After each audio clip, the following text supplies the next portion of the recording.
In the first half of the 1970s, Porsche began intensive work on cars of the future, responding to the fuel crisis and growing environmental awareness. At its research facility in Weissach, the LFA Long Life Car project was developed, with the primary goals of maximizing resource efficiency, extending component life, and reducing production and operating costs. The prototype, presented in 1973 in Frankfurt, was a compact car the size of a Golf, devoid of a traditional body. The design was based on a lightweight frame, demonstrating new directions in thinking about the brand's future vehicles. The LFA became not only an engineering experiment, but also a precursor to a range of technologies that would eventually find their way into production Porsche models. The project extensively tested stainless steel, new aluminum alloys, composite materials, and unconventional design solutions to reduce vehicle weight. Porsche also explored the possibility of reducing production costs by simplifying the body structure. Although the LFA never went into production, it represented a significant step toward sustainable motoring, and its conceptual foundations were further developed in subsequent years. One of the direct successors of the LFA program was the much lesser-known Porsche 995 project. Its origins stemmed from a commission the company received in 1978 from the German Ministry of Economics and Technology. Porsche's brief was to create a futuristic four-seat coupe combining the brand's sporty character with economy and a high level of safety. The concept was intended to be a vision of the car of the near future, combining the characteristics of an economy car and a GT. The technical basis was the 928, Porsche's most technologically advanced production car at the time. Like the LFA, the 995 also dispensed with a full-body shell, replacing it with a lightweight frame made primarily of aluminum. The design emphasized that functionality, not classic styling, was key. This project served as a mobile laboratory, allowing for the installation of numerous innovative technologies, such as advanced passive safety systems, energy-absorbing crumple zones, and new types of structural panels. The 995 was therefore more of an engineering platform for experimentation than a concept car in the traditional sense. One of the greatest innovations in the Porsche 995 was the introduction of the pioneering ABS system and a dual-clutch transmission, remarkably advanced for the late 1970s. This 5-speed transmission with electronic control allowed gear changes without having to lift the accelerator, improving driving smoothness and drive efficiency. This solution was a dozen years ahead of its time. It wasn't until the 2000s that similar systems became commonplace as PDK gearboxes. The lightweight design and streamlined design also significantly reduced fuel consumption, which was claimed to be no more than 9 liters per 100 kilometers. The Porsche 995 was offered with two powertrains, a 2.2-liter inline four-cylinder engine with 16 valves, and a modern, for its time, 3-liter V8 with a high compression ratio. The latter was expected to produce around 130 horsepower, which, given its 1,290 kilograms weight, would allow it to reach speeds of up to 200 kilometers per hour. By comparison, the full-fledged 928 model used a 4.5-liter V8 with 240 horsepower, but consumed enormous amounts of fuel, especially in city traffic, where fuel consumption could exceed 28 liters.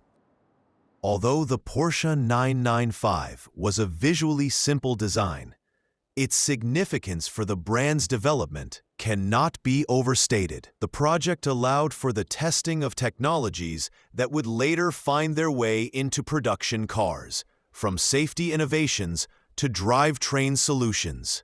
The car also constituted an attempt to address concerns about future fuel crises and tightening emission standards. The 995 demonstrated that Porsche, despite the sporty nature of its products, was capable of forward-thinking and creating designs that met the challenges of the coming decades. Ultimately, the 995 project never entered production, and its design became part of a broader research project that was later used in Porsche models. The prototype remains one of the most mysterious and rarely reported stages of the brand's development. Its existence demonstrates that Porsche's history had room not only for supercars and high-performance designs, but also for designs that boldly projected the future. Although the 995 never made it to the road, it became a significant milestone in the development of technologies that, years later, contributed to the success of the 986 Boxster and 996 models. Following the debut of the Porsche 911 and the end of production of the 356, a noticeable gap emerged in the brand's lineup. A fully fledged convertible was missing.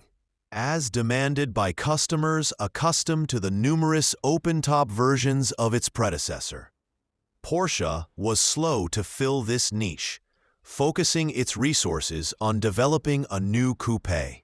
This situation particularly frustrated John von Neumann, entrepreneur and importer of Volkswagen and Porsche in the US, who believed the American market urgently needed an open-top 911. It was he who initiated contact with the Italian studio Bertone, renowned for its bold vision.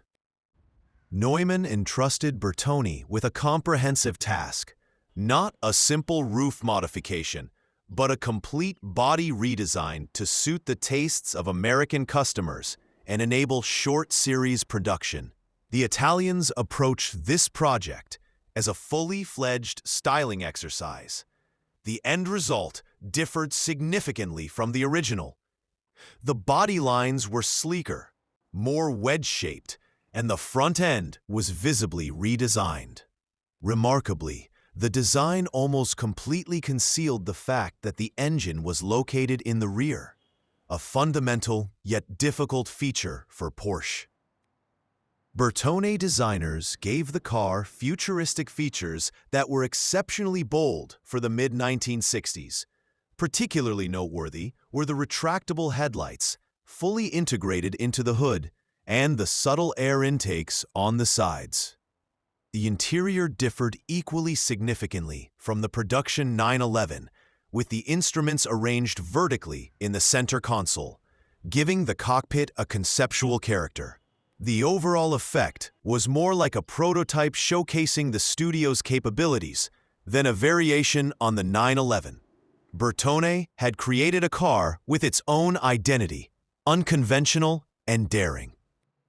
The Porsche 911 Roadster by Bertone debuted at the Geneva Motor Show, although sources vary in date, 1965, 1966, or 1967. Despite media interest, the project failed to gain Porsche's support. The brand was already developing the 911 Targa concept, which was intended to meet stricter American safety standards for convertibles. The Targa, with its distinctive roll bar and removable roof panel, was considered a safer and more practical solution.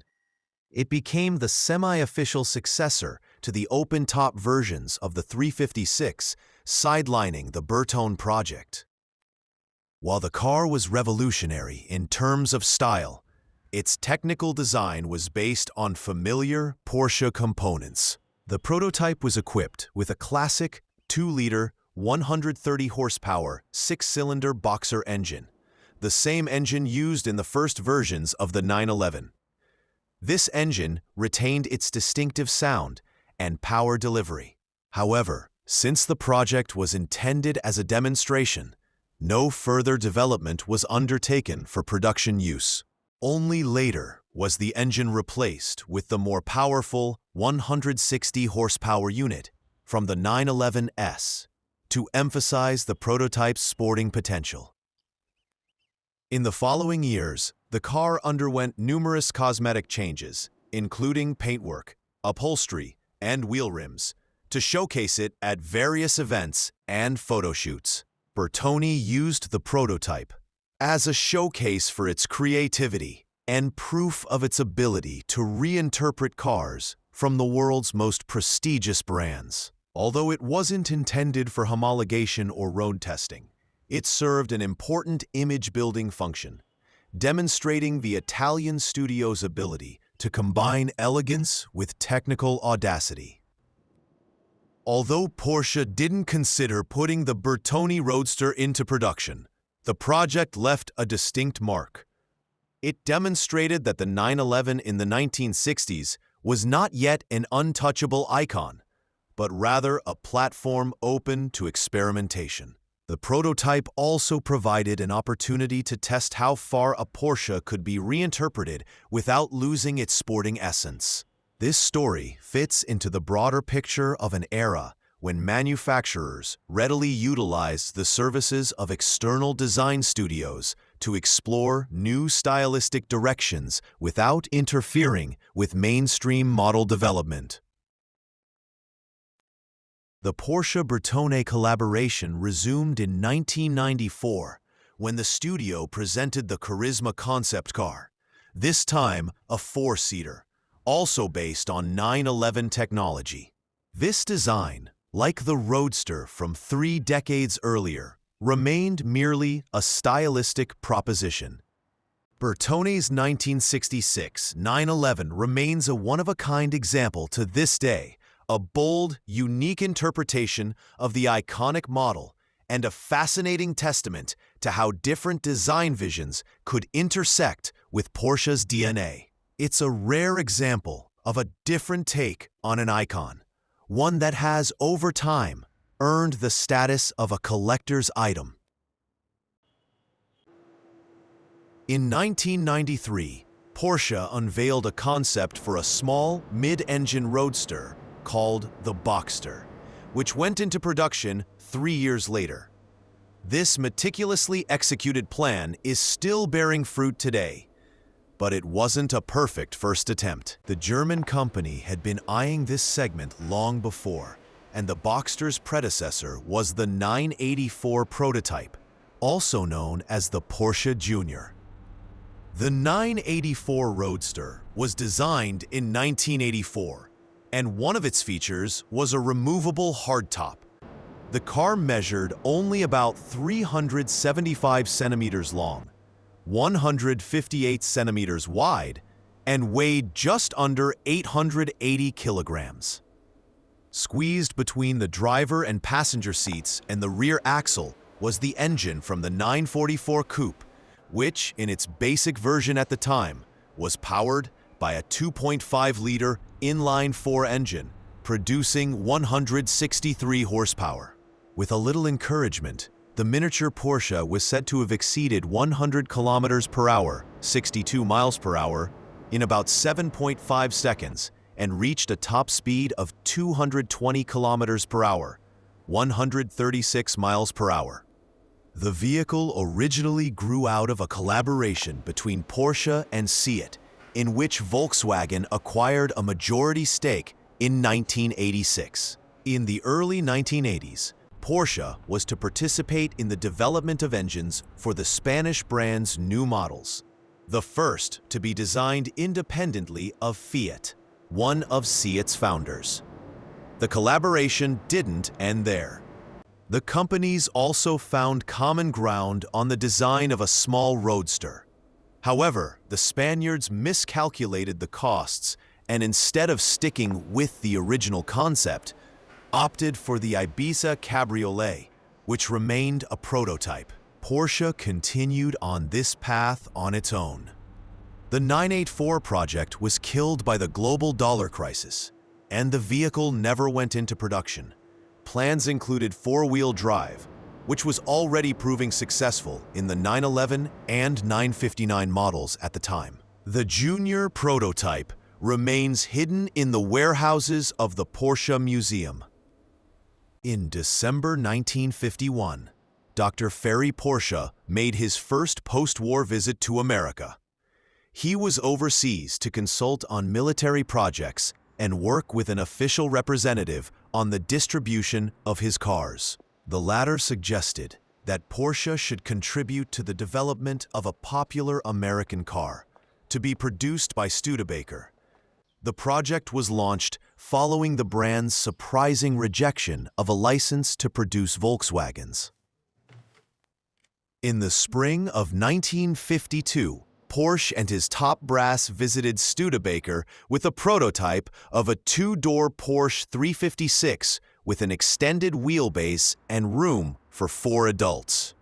The demonstration of the car, which was suffering from numerous problems, culminated in the signing of a contract and the launch of the Type 542 project. The Porsche-produced Studebaker was to be powered by a completely new V6 engine, a 120-degree V-shaped V6, air-cooled or water-cooled.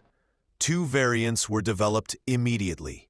The nearly 1-liter unit delivered 98 horsepower in the 219-kilogram, 460 pounds air-cooled version, and 108 horsepower in the second variant, which was an additional 13 kilograms, 29 pounds, lighter. The engine was housed under the hood of a 4-door prototype with components from the series-produced Champion model and a modern self-supporting body. The fully operational Type 542 underwent intensive testing for most of 1954, during the latter half of which it sailed to the United States.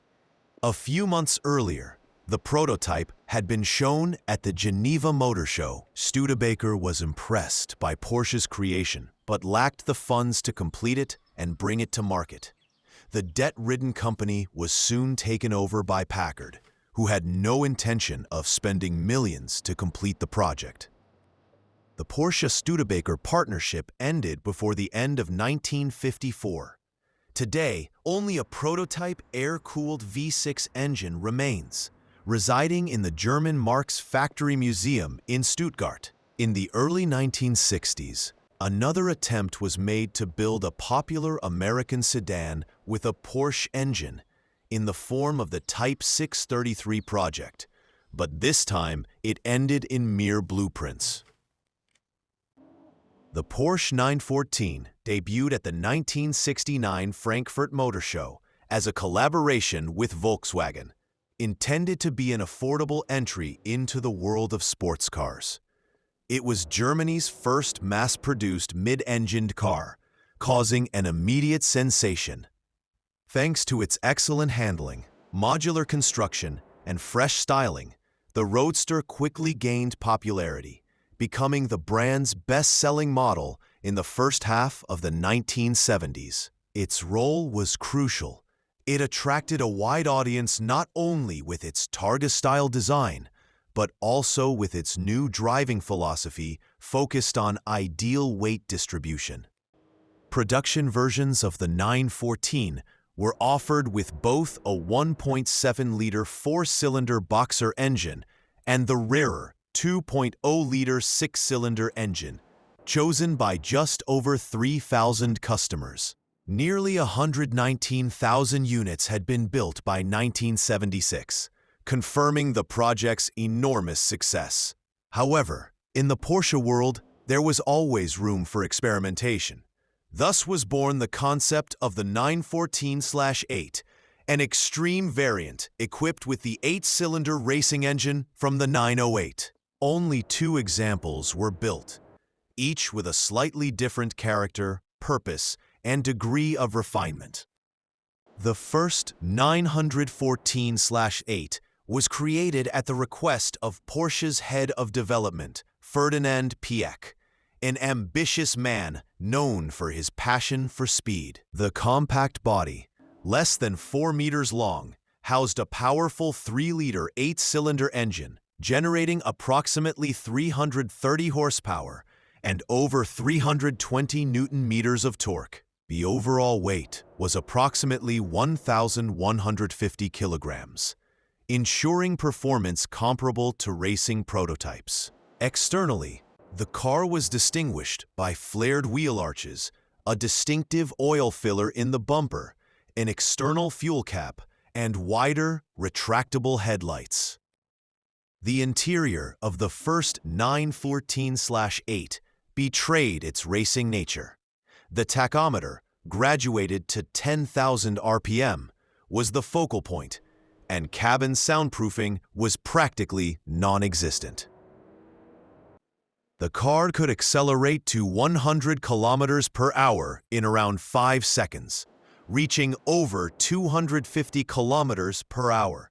Initially, it wasn't street legal, and roadworthiness was achieved only after the installation of a quieter exhaust system that reduced power to around 300 horsepower. However, it remained a track-oriented machine rather than a road-legal one, blisteringly fast, raw, and demanding.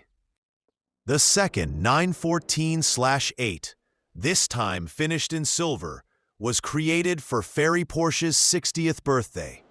It was a gift that was not only unique, but also far more refined. The car received extensive soundproofing, a slightly toned-down engine, and more practical carburetors in place of the high-performance Bosch fuel injection.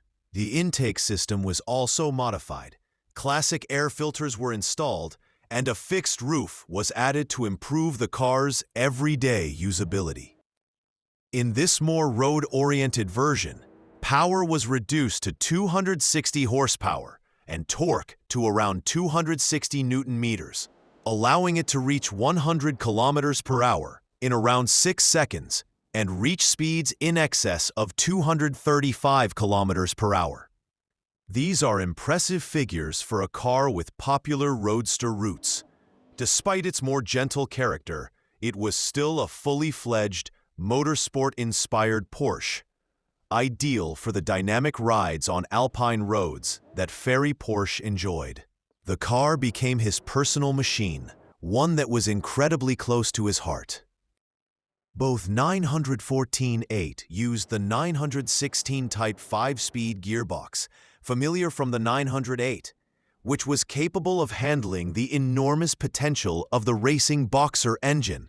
The suspension was also reinforced with titanium coil springs and special dampers to cope with the significantly higher loads. It's estimated that the conversion of each car cost around 100,000 marks, 9 times the price of a standard 914 with an 80-horsepower 4-cylinder engine. This perfectly illustrates the extreme undertaking this project was. The Porsche 914/8 remains one of the most extraordinary and rarest cars in the brand's history.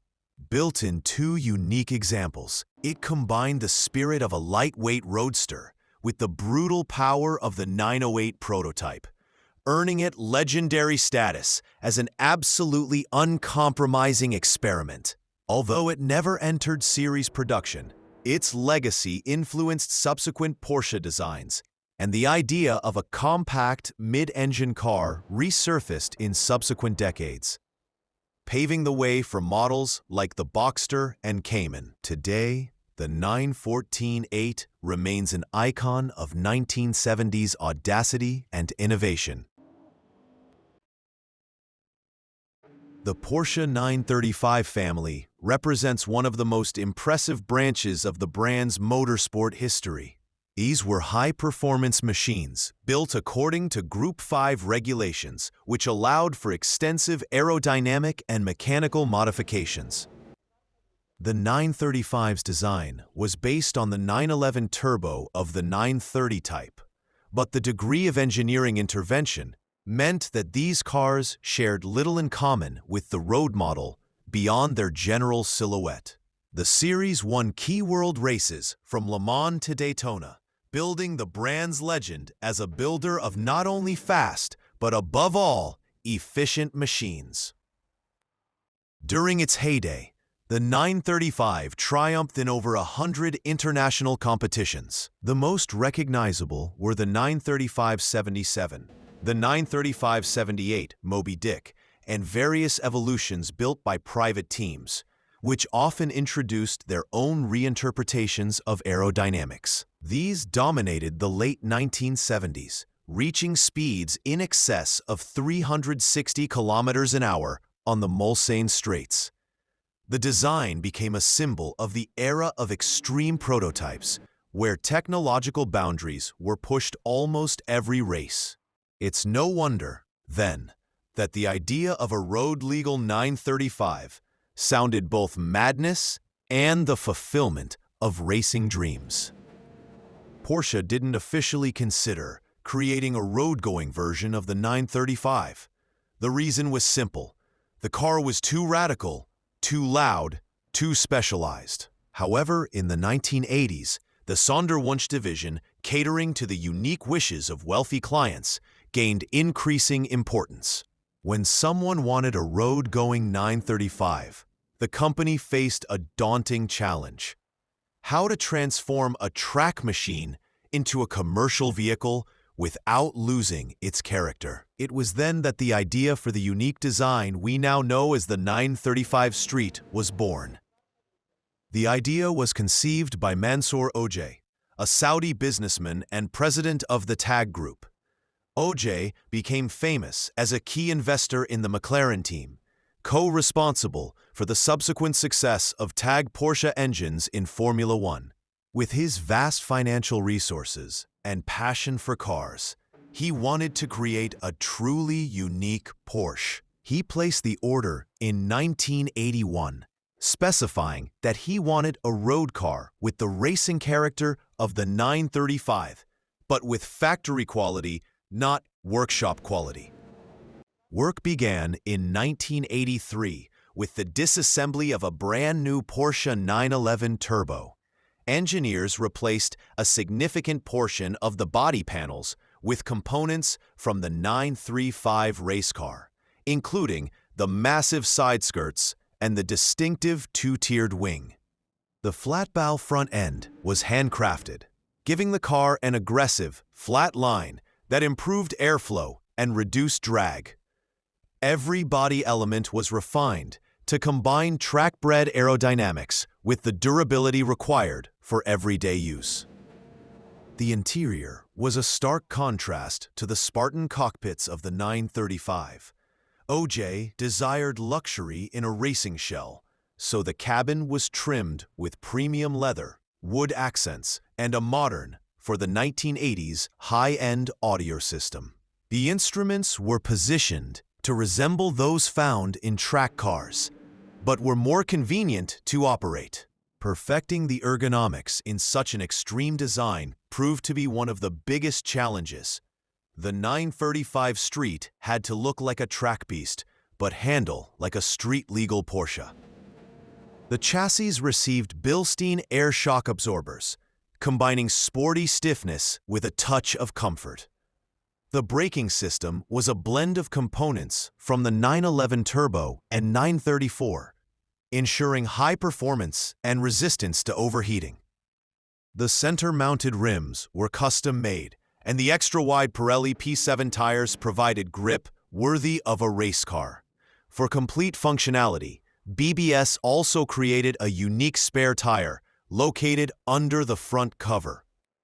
The engine, however, remained the most important element. The 3.3-liter boxer engine underwent extensive modifications: an enlarged intercooler, a larger KKK turbocharger, revised camshafts, and a lubrication and cooling system derived from the 934. This increased power to 370 horsepower, with some sources reporting as much as 409 horsepower in the final version. Torque was available across a wide range, but as with the 930 Turbo, the turbocharger's response was distinctly epoch-making, a massive burst of power arrived suddenly, requiring the driver to be extremely precise with the throttle. The entire project was completed in a record 3 months. In July 1983, OJ took delivery of the car that would become one of the most iconic private Porsches in history. Interestingly, despite its meticulous engineering and roadworthy equipment, the car was not approved for use in Germany, primarily due to its extreme aerodynamics and noise levels inherited from its racing designs. Porsche never revealed the official cost of the project, but estimates put the cost at least 280,000 Deutsche Marks. By comparison, a new 911 Turbo cost around 100,000 Deutsche Marks at the time.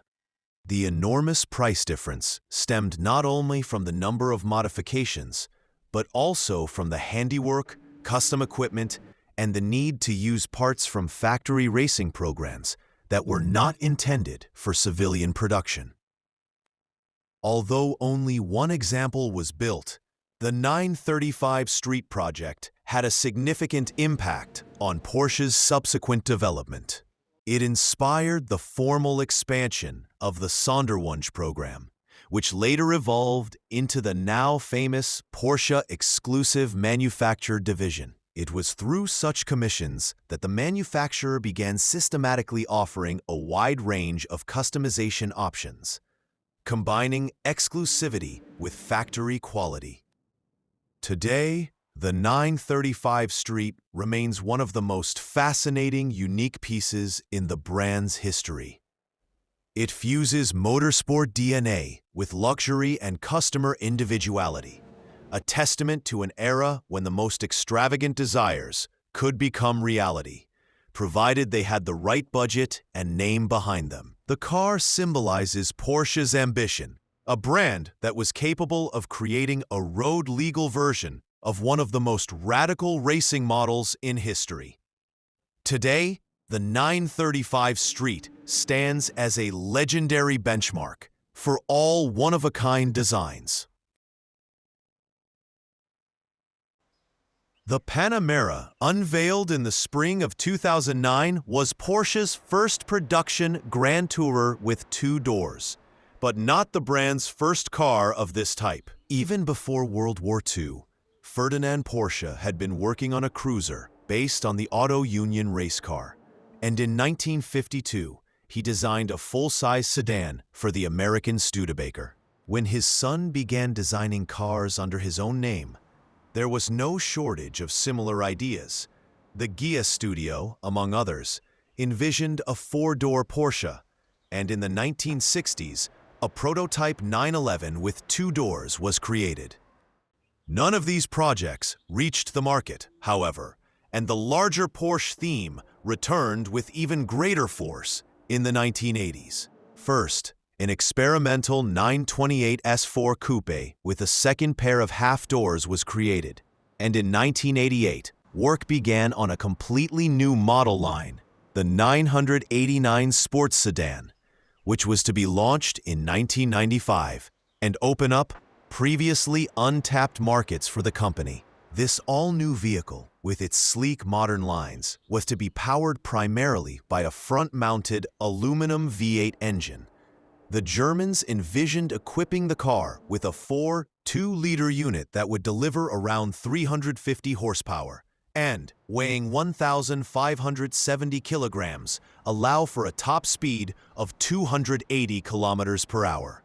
The all-new vehicle, with its sleek modern lines, was to be powered primarily by a front-mounted aluminum V8 engine.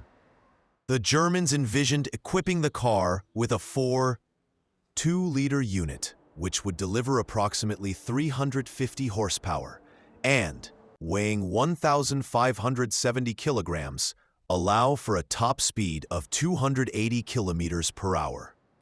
The Porsche 989 was supposed to go on sale for under 100,000 marks, but rising project costs thwarted these plans. The calculations were ruthless. To be profitable, each unit would have to cost as much as 150,000 marks, with annual sales of 15,000 units. The economics of the project ultimately collapsed in January 1991, when the 989 was red-flagged. The car's lifespan was limited to prototypes, but many of its stylistic and technical ideas were smuggled into the 996 generation 911, which debuted 6 years later. The Porsche Carrera GT, which went on sale in 2003, was undoubtedly one of the most spectacular supercars of the early 21st century. Design-wise, it drew inspiration from the brand's racing prototypes, but from the outset, it wasn't intended to be a track warrior. Porsche had years of intense competition behind it with GT1 machines, but the segment lost stability following regulatory changes. Therefore, the company decided to make the Carrera GT a strictly road car, focusing on driving pleasure rather than homologation. Despite this, enthusiasts were venturing into the idea of taking the model to the track. The Carrera GT's greatest strength lay in its drivetrain. Its mid-mounted, naturally aspirated 5.7-liter V10 engine was derived from a project to build an LMP racing prototype, which Porsche ultimately decided not to field. The unit was incredibly responsive, revving to 8,000 RPM and producing 612 horsepower. Power was sent exclusively to the rear wheels, and the driver had access to a 6-speed manual gearbox with a ceramic clutch. This system gave the car an extremely touristic character. By 2007, 1,207 examples had been produced and shipped to all continents, with only 9 purchased in Belgium. One of the Belgian examples, chassis number 145, quickly became the subject of one of the most radical tuning projects in the model's history. Fascinated by the idea of creating a Carrera GTR, the owner entrusted the car to the specialists at GPR Racing. The goal was to transform the road-going supercar into a fully fledged track machine. The modifications were to be extensive, encompassing both mechanical and aerodynamic aspects. The vehicle quickly shed its luxurious nature and became a high-performance vehicle, ready for testing. The project cost approximately 220,000 euros, representing half the value of a brand-new Carrera GT. GPR Racing used advanced Motec engine electronics, which allowed the V10's operating parameters to be fully tuned for track use. The suspension was replaced with adjustable, high-performance components with significantly greater stiffness. A completely new AP racing braking system was also installed, ensuring stability during long sessions. An FIA-compliant roll cage, a fire extinguisher system, and a high-G fuel system were installed. The entire interior was gutted, replaced with carbon fiber panels and a bucket seat. The car was slowly becoming one of the most radical private projects in Porsche history. To increase aerodynamic downforce, the Carrera GTR received a massive rear wing, inspired by the GT2 and GT3. The front end was redesigned to better direct air to the radiators and reduce body lift at high speeds. BBS wheels, known from top-tier racing series, reduced unsprung weight and increased handling precision. All these elements combined to create a machine that, at least on paper, could rival professionally prepared GT cars. The Carrera GTR was also one of the few conversions to retain the character of a naturally aspirated monster without artificial power steering. Despite the designer's enormous commitment, the project faced one fundamental problem. Porsche had no intention of supporting a private, unauthorized racing evolution of the Carrera GT. The brand feared the car wouldn't be able to live up to the factory GT designs and risked damaging its image. Furthermore, the GTR wasn't eligible for any official racing class, so its homologation would have required unrealistic expenditures. Therefore, Porsche banned the car from competing in official series, regardless of the project's potential. As a result, the Carrera GTR never had the opportunity to compete on the track. It remained a mere curiosity, a testament to the owner's ambition and the craftsmanship of GPR racing. A few days of testing were conducted, during which the car demonstrated impressive pace and handling stability, but the lack of homologation halted further development. The project had no chance of continuing, and the unique example lay dormant for years. Despite this, rumors began to swirl in the Porsche world as an unofficial Carrera GTR, a glimpse of what might have been had the brand decided to create a factory-built track version. After years of inactivity, the car came back to life in 2015 when it was auctioned in Belgium. It had less than 2,000 kilometers on the clock, making it practically new despite its racing modifications. The auction closed at nearly €650,000, and the buyer received the original Carrera GT parts, those removed during the rebuild. This sale demonstrated that despite its lack of homologation, the car was a unique item with growing collector value. Today, the Belgian Carrera GTR remains a legend among Porsche fans, a symbol of how far private builders can go when the factory eschews a track-oriented version of an iconic model. The project demonstrated that the Carrera GT possessed enormous racing potential, though it was never officially realized. The car remains a rare example of a bold vision, so close to, yet so far removed from professional motorsport. Had Porsche chosen a different path, perhaps the world would have known the full-fledged GTR, one of the most exciting track cars of its era. At the beginning of the 20th century, Ferdinand Porsche and Ludwig Lohner ushered in a new era of automotive engineering with the presentation of the Semper Vivus hybrid prototype in 1901. The vehicle was equipped with two de Dion and Bouton internal combustion engines that charged batteries and powered electric motors located in the front wheel hubs. This solution caused a sensation at the Paris Motor Show, although the design was heavy, complex, and unsuitable for mass production. The Semper Vivus, despite its groundbreaking concept, proved too bulky and impractical. However, Porsche had a vision for further development of the hybrid drive and quickly began work on improving it. The prototype's biggest problems were excessive batteries and a lack of power. Therefore, Porsche limited battery capacity while simultaneously abandoning the two small combustion engines in favor of a single, significantly more powerful one. This resulted in a design that became the foundation of the mixed model. The new car, known as the Porsche Mixte, addressed the key issues of the Semper Vivus: lighter construction, smaller electric motors, and a single, more efficient combustion engine delivered improved performance. Crucially, electric hub motors were installed not only in the front wheels, but also in the rear, creating one of the first all-wheel drive vehicles in history. The Mixte combined technological audacity with efficiency, surpassing the earlier prototype. The introduction of electric four-wheel drive was a truly groundbreaking solution at the time, giving the Mixte exceptional traction and stability.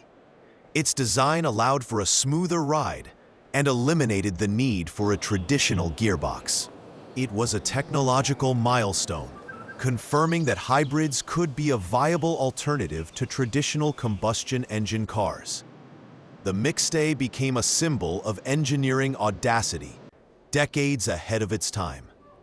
The first mixed-A models weighed around 1,200 kilograms and used four-cylinder engines from Austrian Daimler, displacing 5.5 liters and developing 25 horsepower. Only 7 of these vehicles were built, 5 of which were purchased by entrepreneur Emil Jelinek, who later became associated with the Mercedes brand.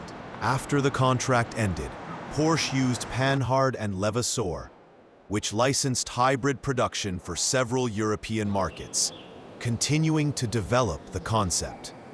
Although production of the mixed was limited, the car gained recognition for its performance. In the spring of 1902, one of them won its class in the Exelberg race, demonstrating the potential of the hybrid drive. Reviews of the model were generally positive, with praise for its stability, smooth operation, and technological potential.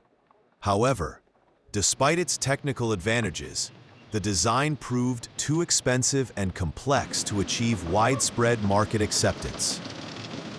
High production costs, difficult servicing, and lower reliability compared to conventional combustion engine cars limited the mixed-A's commercial success. Only 11 units had been sold by 1905. Paradoxically, Lohner-Porsche's purely electric cars gained greater popularity, with over 60 sold. They offered a simpler design, were easier to operate, and elicited fewer concerns from customers. In retrospect, the Porsche Mixta is considered one of the most important milestones in automotive history. Although it was not a commercial success, it laid the foundation for modern hybrids and electric vehicles. Its concepts, electric hub drive, recuperation, and the series hybrid system didn't reappear until a century later. The Mixta's legacy serves as a reminder that true innovation requires courage, and its value is only apparent from the perspective of succeeding generations. Paris-Dakar, 1981. Porsche's first official entry in the rally. When you talk about Porsche and Dakar, you immediately think of Jackie Ickx and 1984. The 911 in Rothman's livery, and René Metier taking the victory ahead of its teammate.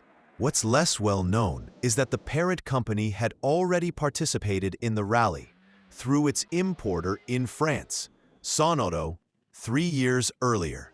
And yes, in 1981, for the third edition of the Dakar, there were already official Porsches in the race.